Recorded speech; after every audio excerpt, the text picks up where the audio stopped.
বেশি গরম লাগলে অজ্ঞান হয়ে থাকার ভান ধরে পড়ে থাকুন, দেখবেন আপনার আশেপাশে যারা আছে সবাই আপনাকে বাতাস করছে। কষ্টের নেই শেষ, হাইরে ডিজিটাল দেশ, ভালো নেই মনটা, আই মিস ইউ ঠান্ডা।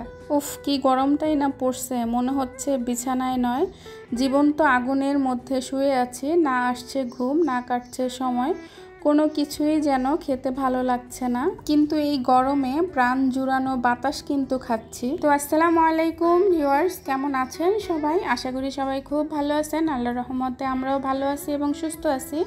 এই যে ফ্লোরে শুয়ে আছি, অনেক বাতাস হচ্ছিল।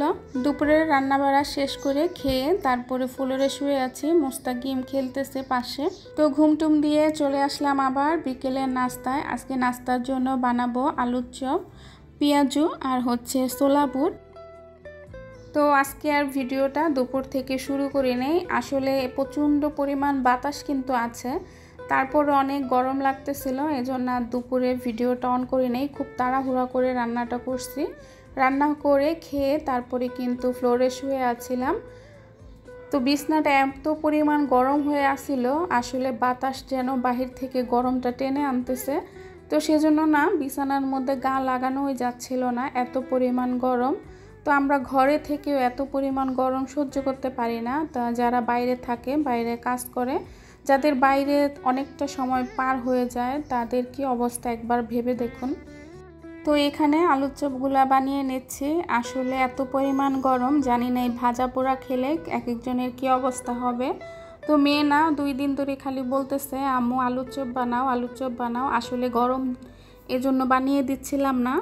তো আজকে আর মেয়ের ঘ্যানঘ্যানানি সহ্যই করতে পারলাম না, সেজন্য আলুর চপ এই পেঁয়াজুটার আয়োজন করছি। তো রোজা ছাড়া ইফতারি, রোজার মধ্যে ইফতারিটা যেরকম একটা স্বাদ হয় বা খেতে ভালো লাগে, রোজার পরে কেমন লাগবে জানি না, তারপরেও বানাচ্ছি। আসলে প্রচণ্ড গরম, গরমে ভাজা পোড়াটা খাওয়া একদমই ঠিক না, বিশেষ করে তেলের জিনিস তো একদমই না।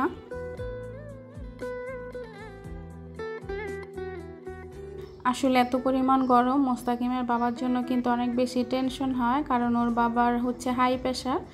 আর এই গরমের মধ্যে হাই প্রেশারের মানুষদের কিন্তু বেশি কষ্ট, বেশি বিপজ্জনক ভয় তাদেরকে নিয়ে। তো মোস্তাকিমের বাবাকে নিয়ে আমি সারাক্ষণে টেনশনে থাকি, সারাদিনে কিন্তু কয়েকবার আমার ফোন দিতে হয় কি অবস্থা, কি করতেছে সেটা জানার জন্য। জানি না এই গরম শেষ হয়ে কবে স্বস্তির বৃষ্টি হবে, তবে ইনশাল্লাহ খুব তাড়াতাড়ি বৃষ্টি হবে মনে হচ্ছে, খবরে তো সেরকমই দেখাচ্ছে। তো এখানে কিন্তু আলুর চপগুলো সবগুলো দেওয়া শেষ, এগুলো ভাজা হলে পেঁয়াজগুলো ভেজে নেব, তারপরে বুট বাগার দিলেই কিন্তু হয়ে যাবে। আজকের ভিডিওটা এমনিতে 8 মিনিট হয়ে গেছে, আর যদি দুপুরের রান্না বাড়া আপনাদের সাথে শেয়ার করতাম তাহলে কিন্তু ভিডিওটা অনেক বেশি লম্বা হয়ে যেত। আর আমি বড় ভিডিও একদমই আপলোড দিই না, আমার কাছে বড় ভিডিও দেখতে কিন্তু অনেক বেশি বিরক্ত লাগে, তো সেজন্য আমি আপলোড দিই না। আমার যেহেতু বিরক্ত লাগে, তো অনেকেরও এরকম লাগতে পারে, সেজন্য আমি ছোট ছোট ভিডিও দিই যাতে সবাই দেখতে পারে বা খুব ভালোবাসা নিয়ে দেখে, বিরক্ত নিয়ে যেন না দেখে। তো সেজন্য ছোট ভিডিও আপলোড দেওয়া। তো ভিডিওর এ পর্যায়ে এসে যারা লাইক দিতে ভুলে গেছেন, আশা করব একটি লাইক দিয়ে ভিডিওটা কন্টিনিউ করবেন। আর আজকে প্রথম যে আমার ভিডিওটা দেখলেন, যদি ভালো লাগে তাহলে চ্যানেলটা সাবস্ক্রাইব করে আমার পাশে থেকে যেতে পারেন।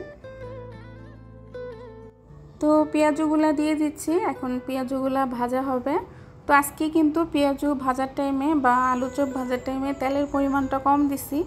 তো তেলের পরিমাণটা কম দেওয়ার কারণ হচ্ছে এই ভাজার পরে যে তেলটা থেকে যাবে সেই তেলটা কিন্তু আর একদমই কাজে লাগবে না, তো এই কারণে তেলের পরিমাণটা কম দেওয়া। আর তেল কম হওয়াতে কিন্তু পেঁয়াজুটা ভাজতে একটু কষ্টই হচ্ছিল, তারপরেও আমি খুব সুন্দর করে ভেজে নিয়েছি। তো আমার ভিডিওতে আমার অনেক প্রিয় প্রিয় আপুরা অনেক সুন্দর সুন্দর কমেন্ট করে, তো আমি কখনো কিন্তু কোনো ভিডিওতে কমেন্ট পড়ি নাই। আসলে ছোট ছোট ভিডিওতে কমেন্ট পড়তে গেলে অনেকটা বেশি সময় লেগে যায়, তো ভিডিও রিলেটেড আর কোনো কথাই বলা যায় না, তো সেজন্য না কখনো কমেন্ট পড়া হয় না। সবসময় ভাবি যে আজকে কমেন্ট পড়ব, তো যখন ভিডিওটা এডিট করি, এডিট করার পরে দেখি ভিডিওটা ছোট হয়ে গেছে, তো সেজন্য না আর কমেন্ট পড়তে পারি না। তবে আমার অনেক অনেক ভালোবাসার আপুরা, অনেক প্রিয় আপুরা আমাকে খুব বেশি ভালোবেসে অনেক সুন্দর সুন্দর কমেন্ট করে, যে কমেন্টগুলো দেখলে আমার অনেকটাই ভালো লাগে, অনেকটাই মনটা জুড়িয়ে যায়।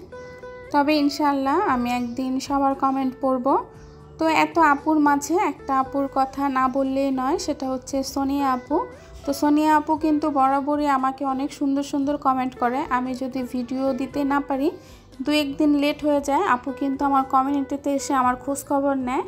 তো সত্যি কথা সোনিয়া আপু, তুমি এত ভালোবাসো আমাকে, সেই ভালোবাসা দেখে আমি অনেকটাই আবেগে আপ্লুত হয়ে যাই, তোমার প্রতি অনেকটাই দুর্বল হয়ে যাই, কি আর বলবো। তুমি তোমার ফ্যামিলি নিয়ে, বাচ্চা কাচ্চা নিয়ে অনেক বেশি ভালো থাকো, সুখে থাকো, আনন্দে থাকো, এই দোয়াই করি আপু তোমার জন্য। তো এই পেঁয়াজগুলা ভাজলেই কিন্তু পেঁয়াজ ভাজা শেষ হয়ে যাবে, তারপরে বুটটা বাগার দেব। আসলে অনেক বেশি ধৈর্যহারা হয়ে যাচ্ছিলাম, কারণ আর একদমই ভালো লাগছিল না চুলার পাড়ে দাঁড়িয়ে থাকে এই কাজগুলো করতে। তো বুটটা বাগার দিয়ে একটু ফ্যানের নিচে বসে শরীরটা ঠান্ডা করব। এত পরিমাণ গরম লাগছিল আর এত পরিমাণ শরীর ঘামছিল, কি বলবো। আমি সহজে ধৈর্যহারা হই না, নিজেকে কন্ট্রোল করতে পারি।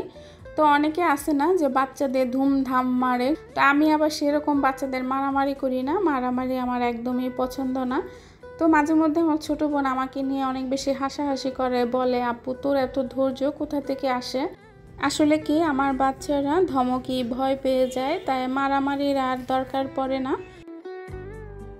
তো অবশেষে বুটটা রান্না হইল। তো বুট রান্নার পর আমরা কিন্তু আজকে মুড়ি মেখে খাবো।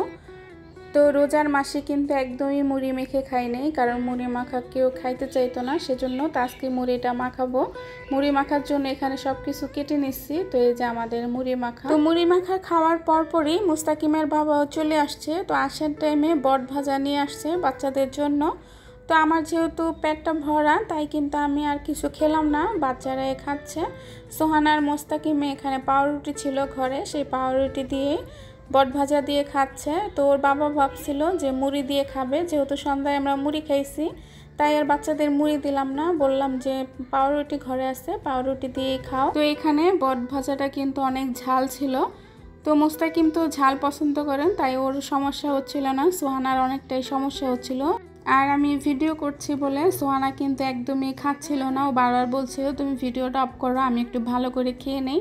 মোস্তাকিম তো সব খেয়ে ফেলতেছে, তো আমিও হাসাহাসি করতেছি, যদি খেতে হয় তাহলে ভিডিওর সামনে আসতেই হবে। তো আজকের ভিডিওটা বেশি বড় না, ছোট্ট একটি ভিডিও, আশা করি আপনাদের ভালো লাগবে। তো আজকে এ পর্যন্তই, সবাই ভালো থাকবেন, সুস্থ থাকবেন, নিরাপদে থাকবেন এবং আমার পরবর্তী ভিডিও আসা পর্যন্ত। আর এই গরমে সবাই যত্ন নেবেন নিজেদের এবং বাচ্চাদের।